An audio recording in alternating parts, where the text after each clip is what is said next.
Riwruok mochung'ne ratiro mag weche mag lamo mong'ere kaka International Religious Freedom kawo makore kod doho ma pacho ka kod riwruoge mamoko obago romo mar chiwo puonj ewi achiel mar dinde kod ng'eyo ratiro mag lamo e kind oganda. Romono manobagi e pacho ka kawuono kuom thuolo mokwongo oyuore gi jalup ogai mar doho Philomena Mwilu mane ochung' e lo ogai mar doho.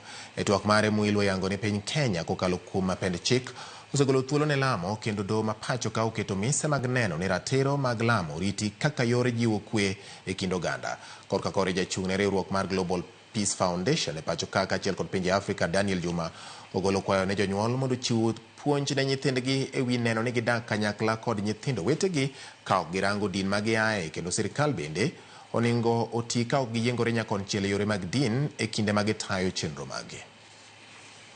2010 provides a firm and progressive foundation for the protection and promotion of religious freedom.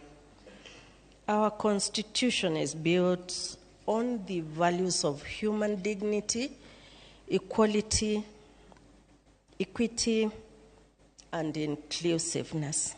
Wawacho ni ji ng'ama lemo ok onego bed wawe ji olem kaka ohero. Iwinjoga wadwa ni Afrika ka kik wapog ji niwach Nyasaye onyuolowa mopogore. Nitie joma lemo Islam, nitie joma lemo Kristus, nitie jo Catholic, nitie mopogore opogore. Koro wan wawacho ni joma kaka ng'ato lemo owene, kik sirikal donj ni dhi mako ng'ato niwach olemi Catholic, niwach olemi Lejo Maria, niwach olemi Roho Msalaba.